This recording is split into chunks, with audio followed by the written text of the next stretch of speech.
Hello बच्चों, कैसे हैं आप सभी।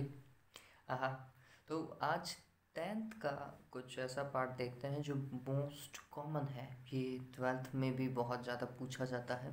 तो ट्वेल्थ पर्पज़ से इम्पोर्टेंट है, टेंथ पर्पज़ से इम्पोर्टेंट है, और बच्चों को थोड़ी बहुत इसमें दिक्कत होती है क्योंकि चीज़ बहुत बेसिक है। लेकिन कई बार क्या होता है कि हम सिंपल चीज़ को समझने में भी दिक्कत खा जाते हैं, तो वो वाला केस है यहाँ पर, है ना। तो टॉपिक मैं आपको बता देता हूँ। टॉपिक है refractive index.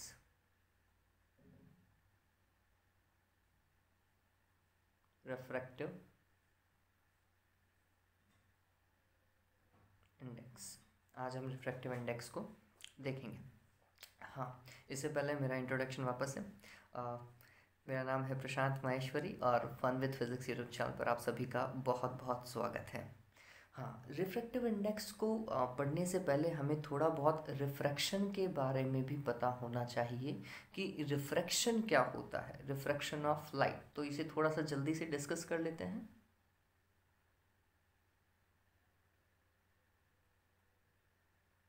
Refraction of light.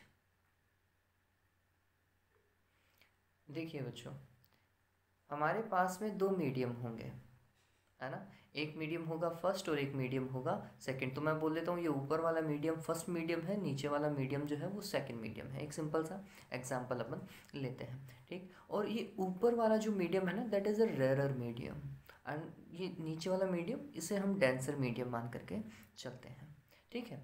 अब क्या हो रहा है बच्चों, यहाँ पर लाइट जो है वो रेयरर मीडियम से डेंसर मीडियम में आ रही है। कौन से मीडियम से कौन से मीडियम में आ रही है? रेयरर से डेंसर में आने की कोशिश कर रही है। इस वाले मीडियम से इस वाले में आने की कोशिश कर रही है, ठीक है। तो इसको कुछ ऐसा अपन शो कर देते हैं। ये लाइट आई ऐसा,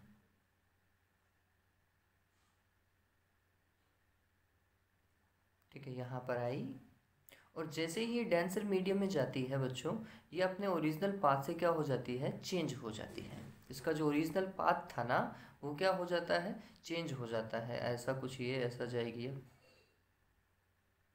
यूँ, ठीक है। और डायरेक्शन बहुत ज़्यादा इंपॉर्टेंट है, ये बात ध्यान में रखना। तो ये ऐसा आ रही थी और ऐसा गई, ठीक। कौन से मीडियम में? रेयर मीडियम से डेंसर मीडियम में। आप देखेंगे, आप सभी को ये पता होगा, इसे हम क्या बोलते हैं बच्चों? Normal. Normal to the plane बोलते हैं, ठीक है। ये नॉर्मल है।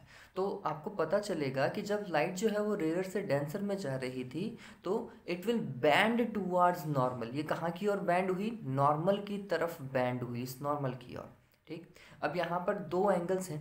कौन कौन से angle?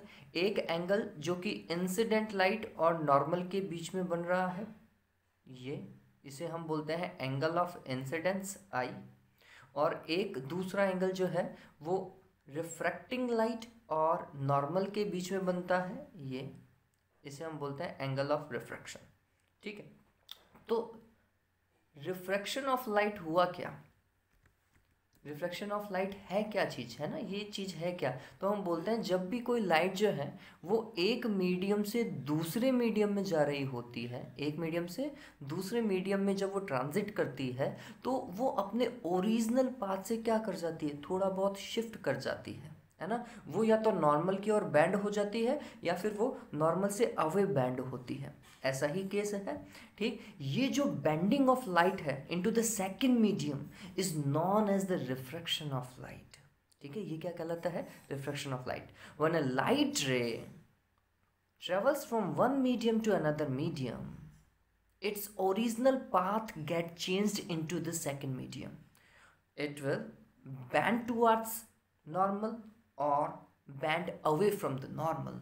This phenomena of bending of light into the second medium is known as refraction of light. Simple, ठीक है। ये जो बैंडिंग वाला फिनोमेना है ना सेकंड मीडियम में, ये जो है ये रिफ्लेक्शन ऑफ लाइट है। अब ये बैंड क्यों हुई? ये सीधी जानी चाहिए थी। इसको क्या मजे आ रहे हैं कि इसे बैंड होने के अंदर? नहीं भाई, इसका एक रीज़न है कि ये बैंड क्यों हुई। तो हम बोलते हैं बच्चों, आप सभी को पता है, लेट सपोज कीजिए आपके घर के बाहर एक रोड है ना, एक अच्छी खासी सरफेस है जिसके ऊपर आप रोजाना चलते हो, ठीक है।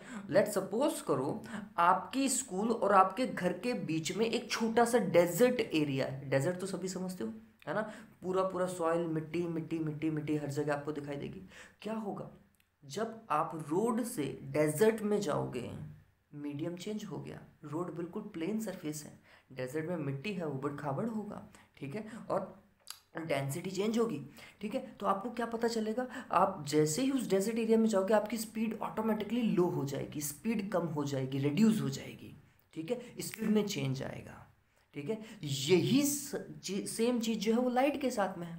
लाइट जब एक मीडियम से दूसरे मीडियम में जाती है तो उसकी स्पीड क्या हो जाती है, चेंज हो जाती है, and due to change in speed it get bend, ठीक है।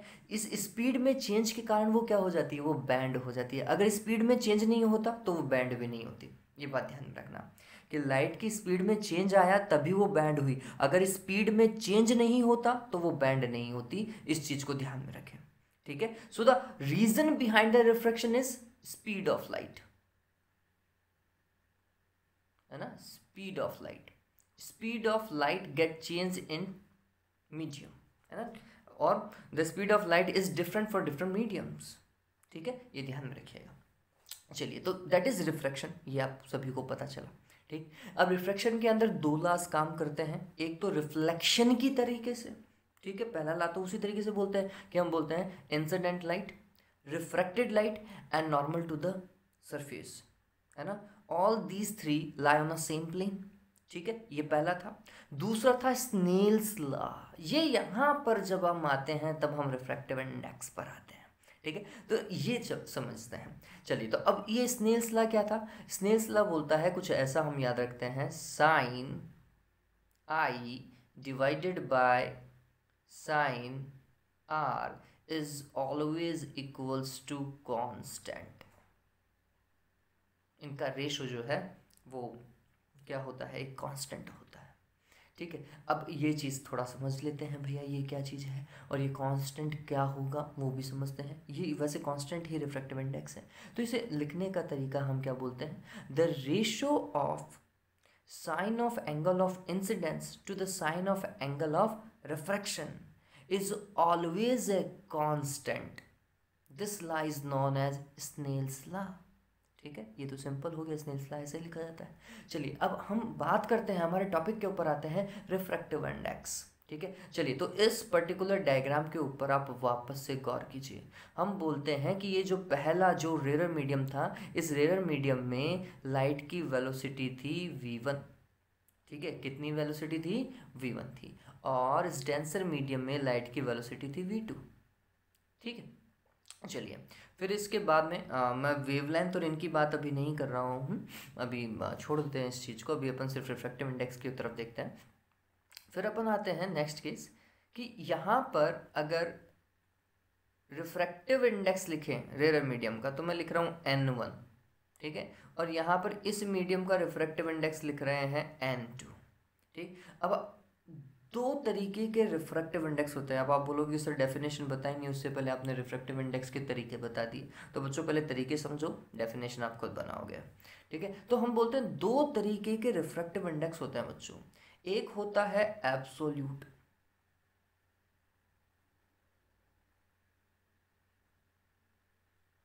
रिफ्रैक्टिव इंडेक्स,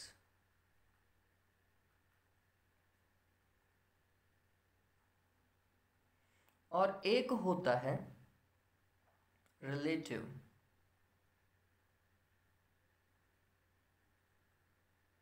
रिफ्रैक्टिव इंडेक्स, ठीक है। अब ये क्या चीज है, एब्सोल्यूट। एब्सोल्यूट रिफ्रैक्टिव इंडेक्स हम तभी कैलकुलेट करते हैं जब लाइट जो है वो वैक्यूम से किसी दूसरे मीडियम में आ रही हो। दूसरा मीडियम कुछ भी हो सकता है, ठीक है। और ये बात और ध्यान में रखिएगा, ये मीडियम जो है ये ट्रांसपेरेंट होने चाहिए, ओपेक नहीं होने चाहिए, ठीक है। Medium should be transparent, alright. चलिए, तो हाँ, बात करते हैं कि जब एब्सोल्यूट रिफ्रैक्टिव इंडेक्स की बात करते हैं तो light should move from vacuum to the another medium, ठीक है, ये बात ध्यान में रखिएगा। तो यहाँ पर जब हम रिफ्रैक्टिव इंडेक्स को डिफाइन करते हैं तो हम बोलते हैं refractive index is the ratio of speed. अब कौन कौन सी स्पीड का रेशियो है वो समझिए। तो हम बोलते हैं speed of first medium to the speed of second medium, ठीक है। चलिए, अब यहाँ पे रिफ्रैक्टिव इंडेक्स को हमने बोला, एब्सोल्यूट रिफ्रैक्टिव इंडेक्स को बोला कि फर्स्ट मीडियम तो था वैक्यूम, और सेकंड मीडियम था क्या, कुछ भी हो सकता है। ठीक है, तो हम अगर इसको मैं लिखूंगा तो हमने बोला speed of light into vacuum, ठीक है, डिवाइडेड बाय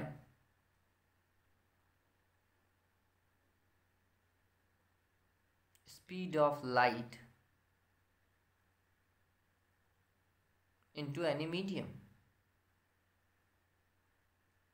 ठीक है, ये जो बच्चों हमने n1 और n2 लिखे हैं ना, ये n1 और n2 exactly absolute refractive index ही हैं। इन n1 और n2 को कैलकुलेट करने के लिए हमें ये कॉन्सेप्ट ही चाहिए होता है। n1 को कैलकुलेट करने के लिए भी लाइट वैक्यूम से n1 मीडियम में आनी चाहिए, और n2 को कैलकुलेट करने के लिए भी लाइट वैक्यूम से n2 मीडियम में आनी चाहिए। ठीक है, इस तरीके से कैलकुलेट किया जाता है। चलिए, अब मैं अगर इसका फॉर्मेट समझूं, है ना, मैं इसे अगर समझूं कि इसका फॉर्मेट बनेगा क्या, तो हम बोलेंगे that will be c divided by speed of light into medium, that is v। ठीक है, ये बात ध्यान में रखना, वैक्यूम के अंदर जो लाइट की स्पीड होती है ना, उसे डिनोट करने का तरीका क्या होता है, c होता है। ठीक है, and c is a constant, c की वैल्यू फिक्स है। वैक्यूम में लाइट की स्पीड मैक्सिमम होती है, एंड दैट इज 3 × 10⁸ मीटर पर second, that is the maximum speed. ठीक है, चलिए पहले अपन इस एब्सोल्यूट रिफ्रैक्टिव इंडेक्स को ही और एलाबरेट लिख लेते हैं। तो एब्सोल्यूट रिफ्रैक्टिव इंडेक्स को सिर्फ n लिखा जाता है ना, और इसका फॉर्मूला क्या होता है, c डिवाइडेड बाय v होता है। चलिए, अब इससे फ़ायदा क्या हुआ, इस पर्टिकुलर फार्मूला से हमें क्या फ़ायदा होने वाला है, हम बोलते हैं कि ये वो फार्मूला है जिससे हम बहुत सारे क्वेश्चंस को सॉल्व करने वाले हैं। ठीक है, बताता हूँ मैं आपको किस तरीके से। तो समझिए, एक क्वेश्चन आपके पास में कुछ ऐसा दिया हुआ है, समझना इस चीज़ को कि the refractive index of glass is 1.5, calculate speed of light into glass। ठीक है, ये आपको क्वेश्चन दिया है और बोल रहा है कि आपको क्या कैलकुलेट करना है, स्पीड ऑफ लाइट कैलकुलेट करना है ना, ऐसा कुछ वो आपको करने को बोल रहा है। चलिए, अब इसके अंदर जब मैं ये सॉल्व करता हूँ तो मेरे पास में फॉर्मूला क्या है वो समझना बहुत ज़्यादा इंपॉर्टेंट है ना। ये फॉर्मूला ऐसा ऊपर लिखा था, आपने लिखा है, ये वाला फॉर्मूला दिख रहा है। ठीक, तो हम बोलते हैं we know that the refractive index is equals to c divided by v, पता है हमें। ठीक, तो इसका मतलब हमें पूछ क्या रहा है, स्पीड ऑफ लाइट पूछ रहा है, किस में, ग्लास में, ग्लास में v होगी। ठीक है, ये c तो फिक्स है, वैक्यूम में स्पीड है लाइट की, तो ये v क्या है, जो भी मीडियम है उसमें लाइट की स्पीड होगी। तो v का फॉर्मूला क्या बन जाएगा, v is equals to c divided by n होगा। c की वैल्यू कितनी, 3 × 10⁸ डिवाइडेड बाय n की वैल्यू कितनी, 1.5। सॉल्व करो, कितना आएगा, 2 × 10⁸ मीटर पर सेकेंड। डन हुआ। चलिए, that is what absolute refractive index है ना, द रेशियो ऑफ, समझिए अब एब्सोल्यूट रिफ्रैक्टिव इंडेक्स को कैसे डिफाइन करेंगे, the ratio of speed of light into vacuum to the speed of light into any medium is known as the absolute refractive index। ठीक है, कुछ इस तरीके से। ओके, आगे चलते हैं। आगे हमारे पास में नेक्स्ट क्या है, हम बोलेंगे,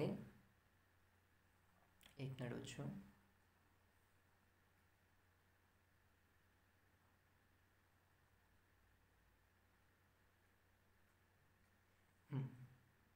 नेक्स्ट जो हमारे पास में है बच्चों वो है relative refractive index. Relative refractive index. ठीक है, अब इसमें क्या होगा, तो यहाँ पे देखो, ये अपन ने ऐसा बोला, ये जो सरफेस थी इसे हम डिफरेंशिएटिंग सरफेस बोलते हैं मीडियम्स के लिए। पहला मीडियम ये था, दूसरा मीडियम ये था। पहले मीडियम के लिए रिफ्रैक्टिव इंडेक्स n1 लिखा था, दूसरे मीडियम के लिए रिफ्रैक्टिव इंडेक्स n2 लिखा था। पहले मीडियम में स्पीड ऑफ लाइट v1 मानी थी, दूसरे में v2 मानी थी। ठीक है, अगर फर्स्ट मीडियम वैक्यूम होता तो v1 की वैल्यू c होती, ये भी ध्यान में रखिएगा, है ना। ठीक, तो ये रिलेटिव रिफ्रैक्टिव इंडेक्स क्या होता है, हम बोलते हैं जो सेकंड मीडियम का रिफ्रैक्टिव इंडेक्स है, किसके रेस्पेक्ट में, फर्स्ट के रेस्पेक्ट में, उसे हम बोलते हैं रिलेटिव रिफ्रैक्टिव इंडेक्स। ठीक है, समझिएगा, the refractive index of second medium with respect to first medium is known as the relative refractive index of second medium। ठीक है, चलिए अब ये कैसा, तो हम बोलते हैं इस केस में हम बोल रहे हैं कि लाइट आ रही पहले से है और जा रही दूसरे में। ठीक है, तो यहाँ पे रिफ्रैक्टिव इंडेक्स दूसरे का ही कैलकुलेट करने की हम कोशिश करेंगे बच्चों। लिखने का तरीका बहुत इंपॉर्टेंट है। जब आप बात करते हैं सेकंड मीडियम का रिफ्रैक्टिव इंडेक्स तो आप लिखते हैं n2, फिर विद रेस्पेक्ट टू लगाते हैं। विद रेस्पेक्ट टू हम बोलेंगे तो विद रेस्पेक्ट टू को यहाँ पे लिख दो first medium with respect to first medium. इसे और आप क्या लिख सकते हैं, इसे n21 भी लिख सकते हैं। समझिए इसे बोलेंगे कैसे, प्रोनाउंशिएट कैसे करेंगे, हम बोलेंगे refractive index of second medium to the first medium. ठीक है, इसे बोलने का तरीका ऐसा है, लिखने का तरीका समझिए, जो डिजिट पहले लिखी जा रही है उसका रिफ्रैक्टिव इंडेक्स कैलकुलेट करोगे, जिसके रेस्पेक्ट में वो बाद में आता है। ठीक है, चलिए एक और चीज़, जब हम कुछ ऐसा कर रहे होते हैं, रिलेटिव रिफ्रैक्टिव इंडेक्स को कैलकुलेट कर रहे होते हैं, तो हमें ये भी समझना है कि लाइट कहाँ से कहाँ की ओर आ रही है। ठीक है, क्यों, क्योंकि ये इसका फॉर्मूला क्या बनेगा, जब हम आप लिखते हो n21 या फिर n ऐसा 21, इसका मतलब ये है आप कुछ ऐसा करने वाले हो, speed of light into first medium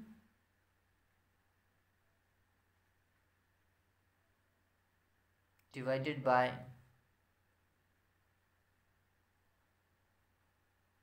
speed of light into second medium.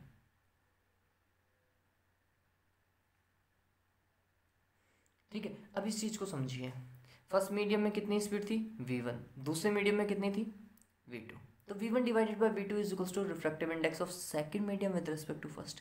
अब थोड़ा सा समझते हैं, बच्चे क्या करते हैं, इसको ऐसा समझेंगे तो इसको लिखेंगे कि सर आपने ऐसा लिखा है n21, इसका मतलब सर ये होना चाहिए था v2 डिवाइडेड बाय v1। नहीं बच्चों, ऐसा क्यों, ऐसा तो कुछ नहीं था, हमेशा ये रेशियो ऑफ स्पीड है और हमेशा क्या होती है, फर्स्ट मीडियम से सेकंड मीडियम में होती है। ठीक है, अब यहाँ पे लिखने का तरीका चेंज हो गया ना, यहाँ पे लिखने का तरीके से थोड़ी फर्क पड़ना चाहिए, तो हम बोलते हैं समझना इस चीज को, ये जब आप लिख रहे हो refractive index of second medium with respect to first medium, पढ़ते हुए आपको पता चल जाना चाहिए कि पहला मीडियम कौन सा है और कहाँ लिखा जा रहा है। ठीक है, और लाइट हमेशा पहले से ही दूसरे में आएगी। ठीक है, पहले से ही दूसरे में आएगी, ये थोड़ा समझने की बात। ठीक, जब आप ऐसा कर रहे हो n12 लिखो या फिर n1 और यहाँ पे लिख रहे हो 2, ठीक, इसका मतलब क्या है, लाइट कहाँ से कहाँ की ओर आ रही है, ये पीछे से चलते हो ऐसा, दूसरे से पहले में आ रही है। ठीक है, ये बात ध्यान में रखना, किससे, दूसरे से पहले में आ रही।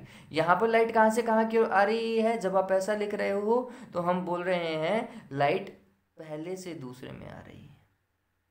ठीक है, ये काम करने का तरीका समझिए, बहुत ज़्यादा इंपॉर्टेंट है ना। तो यहाँ पर जब हम इसको लिखेंगे, इसको समझेंगे, तो हम ये क्या बोलेंगे, रिफ्रैक्टिव इंडेक्स ऑफ किसका है ये क्या है, रिफ्रैक्टिव इंडेक्स ऑफ कौन सा मीडियम, फर्स्ट मीडियम, किसके रेस्पेक्ट में, with respect to second medium. ठीक है, तो इसका फॉर्मूला क्या बनेगा, लाइट कौन से मीडियम से कौन से मीडियम में आ रही है वो समझिए, लाइट सेकंड से किस में आ रही है, फर्स्ट में आ रही है। ठीक है, तो हम बोलेंगे speed of light into second divided by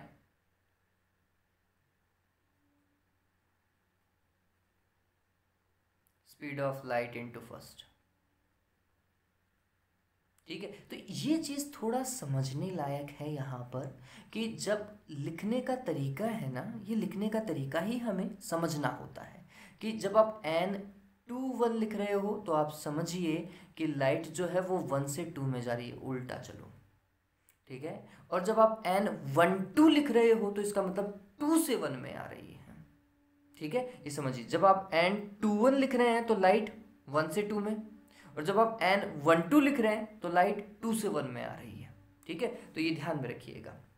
अब ये चीज अगर आपको समझ में आई तो थोड़ा सा देखते हैं, देखें, एक minute.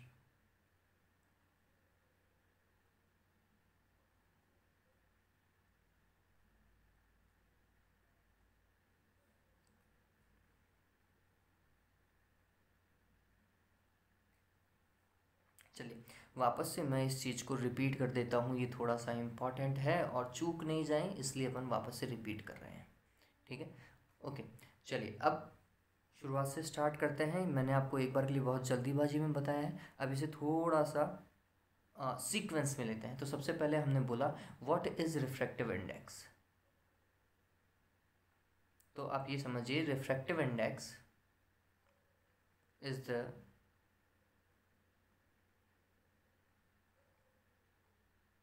ratio of speed of light in first medium to second medium।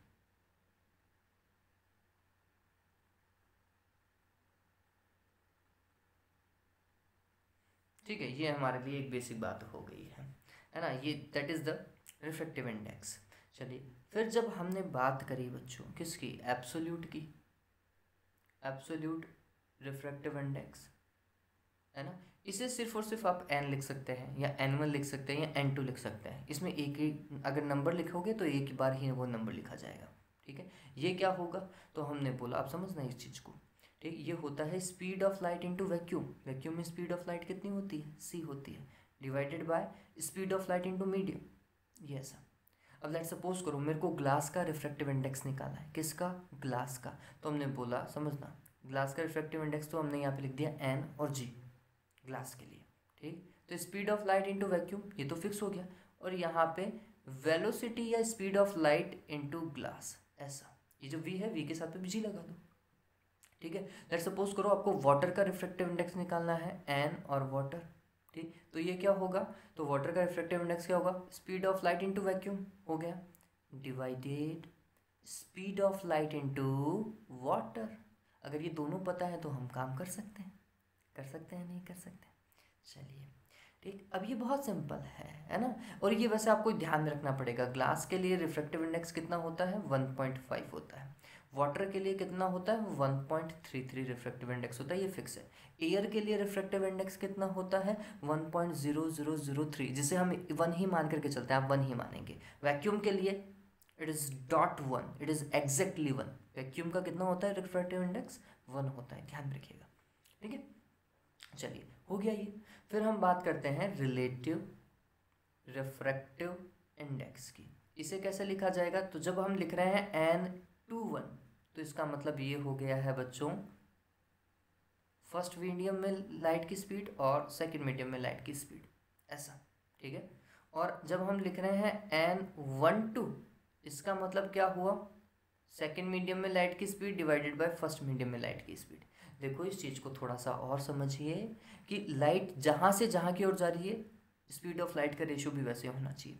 इस वाले में लाइट सेकंड से फर्स्ट में जा रही है, इसलिए सेकंड ऊपर फर्स्ट नीचे। इस वाले में लाइट फर्स्ट से सेकंड में जा रही है, इसलिए फर्स्ट की स्पीड पहले और सेकंड की स्पीड बाद में। ठीक है, इनका और एक और फॉर्मूला होता है n21। बोलने का तरीका क्या बताया था, refractive index of second medium with respect to first. ठीक है, तो इसे आप ऐसा भी लिख सकते हो, absolute refractive index of second medium divided by absolute refractive index of first medium, ऐसा भी होता है। ठीक है, अभी इसमें वही रेशियो चल रहा है जैसा आप बोल रहे हो वैसे ही, refractive index of second medium ऊपर with respect to first medium नीचे। इसमें आप वाला पैटर्न काम कर रहा है, लेकिन स्पीड में आप वाले पैटर्न को उल्टा कर देना, ऐसा ध्यान में रखो। ठीक है, और स्पीड हमेशा स्पीड वाला केस तभी देखेंगे जहाँ से लाइट आ रही है उसकी स्पीड पहले, जिस मीडियम में जा रही है उसकी स्पीड डिवाइड में। ठीक है, ऐसा ध्यान में रखना। ओके, अब अगर मैं इसको लिखूँ N12 लिखूँ तो ये क्या होगा, तो ये होगा, इसको बोलेंगे क्या, refractive index of first medium बोलेंगे। ठीक है, तो refractive index of first medium पहले आ गया, with respect to second medium वो नीचे चला गया। ठीक है, इस तरीके से काम हुआ ये। चलिए, तो ये रिफ्रैक्टिव इंडेक्स हुआ बच्चों, और रिफ्रैक्टिव इंडेक्स ही बताता है कि कोई चीज़ ऑप्टिकली डेंसर है या ऑप्टिकली रेयर है। अगर किसी चीज़ का रिफ्रैक्टिव इंडेक्स जो है वो ज़्यादा है किसी दूसरे के रिफ्रैक्टिव इंडेक्स से, तो आपको पता चल जाना चाहिए कौन सा डेंसर है कौन सा रेयर है। जैसे यहाँ पे एग्जांपल ले लो, है ना, कि ग्लास का रिफ्रैक्टिव इंडेक्स 1.5 मैं बोल रहा हूँ, और वाटर का रिफ्रैक्टिव इंडेक्स मैंने बताया आपको 1.33। अब अगर आपसे कोई पूछे which medium is optically denser, which medium is optically denser, तो higher the refractive index denser the medium. ठीक है, तो यहाँ पर हम बोलेंगे कि ग्लास जो है वो डेंसर है किसके रेस्पेक्ट में, वाटर के रेस्पेक्ट में, है ना। तो वाटर रेयर मीडियम हो गया और ग्लास कैसा हो गया, डेंसर मीडियम हो गया। ठीक है, बात समझ में आई। चलिए, अब एक चीज और मैं आपसे पूछता हूँ या आपको बताने की कोशिश करता हूँ, उम्मीद है इसके बाद में आपको और समझ में आ जाएगा। देखिए, ये क्वेश्चन है आप लोगों के लिए। पहला तो सिंपल है,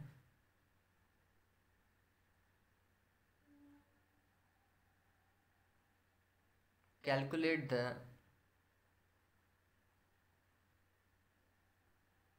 speed of light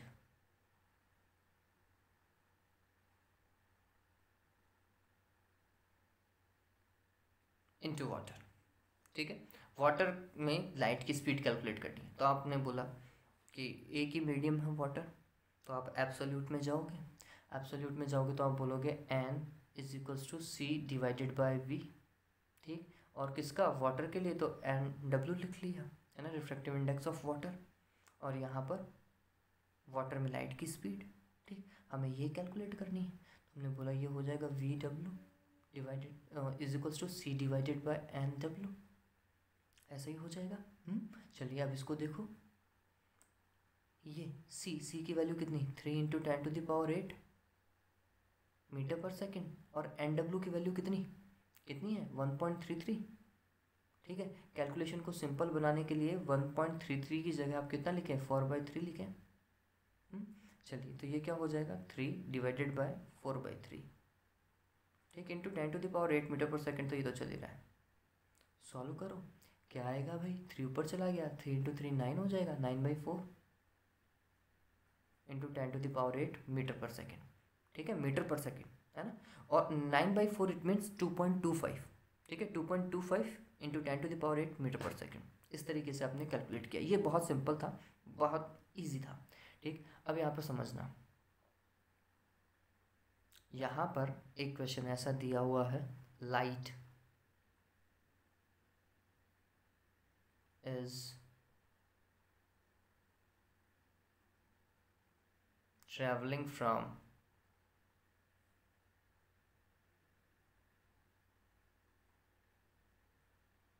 glass to water.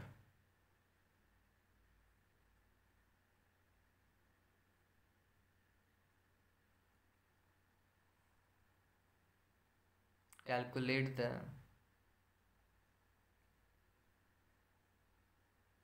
speed of light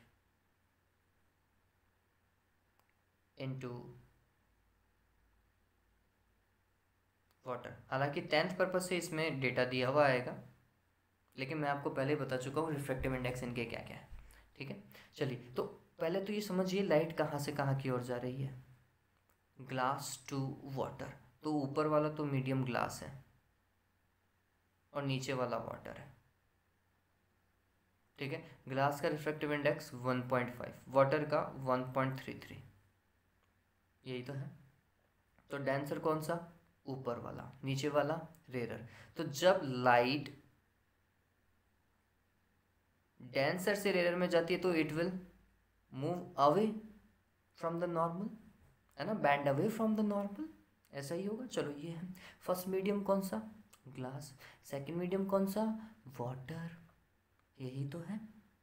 चलिए, तो रिफ्रैक्टिव इंडेक्स किसका होगा, तो हमने बोला रिफ्रैक्टिव इंडेक्स हमेशा सेकंड मीडियम का। सेकंड मीडियम कौन सा है, वाटर है यहाँ पर, ठीक है। किसके रेस्पेक्ट में, फर्स्ट मीडियम के, फर्स्ट मीडियम कौन सा है, ग्लास है,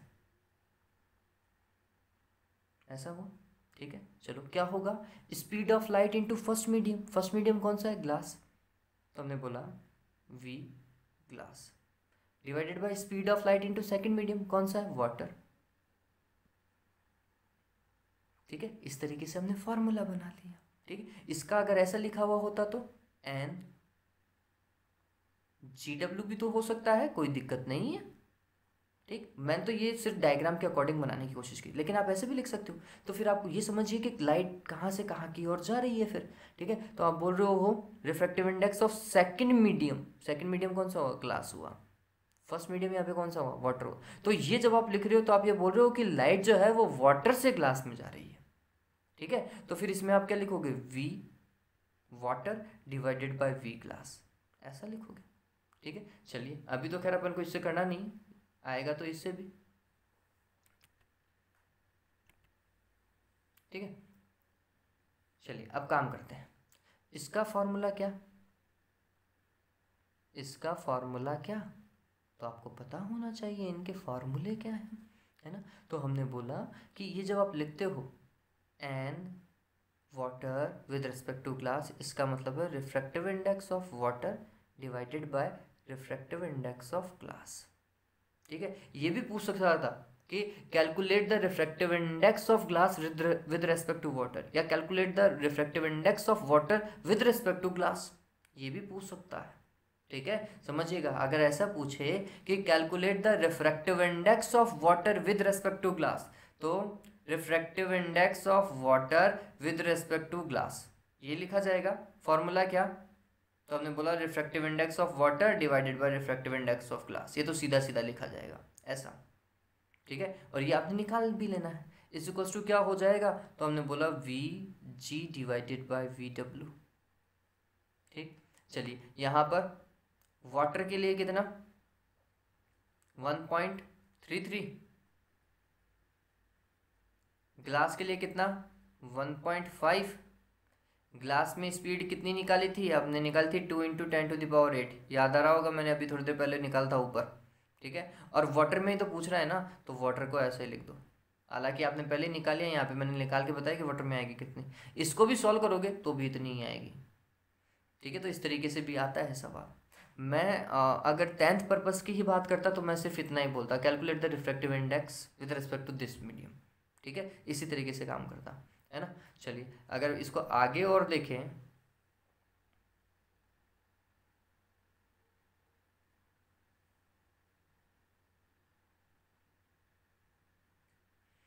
इसको आगे और हम थोड़ा सा और एलेबरेट करें, तो ये सवाल सिर्फ सिंपली इतने ही आएंगे कि कैलकुलेट द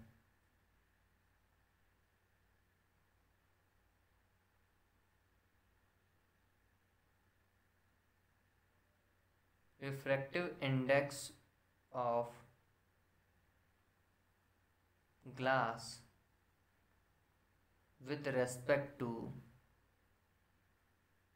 वाटर, ठीक है। ये क्वेश्चन इतना ही आएगा, है ना। अब क्या बोल रहा है, calculate the refractive index of glass, तो हमने बोला रिफ्रैक्टिव इंडेक्स ऑफ ग्लास किसके रेस्पेक्ट में, वाटर के रेस्पेक्ट में, ऐसा ही तो है, ठीक। तो आपको डायरेक्ट इतना ही काम करना है, क्या भाई, सेकंड मीडियम का refractive index divided by first medium का रिफ्रैक्टिव इंडेक्स, है ना। और अगर स्पीड में लिखते तो उल्टा, स्पीड में उल्टा, है ना, speed of light into water divided by speed of light into glass, ऐसा, ये बात ध्यान में रखना। चलिए, अब ये चीज़ मैंने आपको बता रखी है। इस केस में कितना 1.5 और इसमें 1.33 हो जाएगा। क्लियर है? ठीक, ये रेशो निकाला, आपका आंसर निकल जाएगा सामने। तो ये बात ध्यान में रखना कि जब हम इस तरीके से लिखते हैं एन जी वाटर, तो जी ऊपर आएगा और वाटर नीचे आ जाएगा। ठीक है, लेकिन स्पीड के अंदर काम करते हैं तो स्पीड में उल्टा कर दूँ, है ना। स्पीड में हम ये देखते हैं कि पहला मीडियम कौन सा है, उससे दूसरे मीडियम की ओर जाओ। यहाँ पर पहला मीडियम कौन सा है, वाटर है, दूसरा मीडियम कौन सा है, ग्लास है। इस चीज़ को ध्यान में रखो, इतना दिमाग में रखोगे हो जाएगा। ठीक है, उम्मीद करता हूँ ये जो मैंने आपको रिफ्रैक्टिव इंडेक्स बताया, थोड़ा सा जल्दीबाजी में बताया था, लेकिन समझ में आ जाना चाहिए। ठीक है, नहीं समझ में आता है तो आप मेरे को कमेंट कर दीजिए, मैं वापस से इस वीडियो को थोड़ा सा लंबा कर देंगे, लेकिन और सिंपल कर सकते हैं हम। ठीक है, और डायग्राम और बनाने पड़ेंगे, और तो क्या है, डायग्राम से और ज़्यादा समझ में आ जाएगा। चलिए, आज के लिए इतना ही। Have a good day, take care.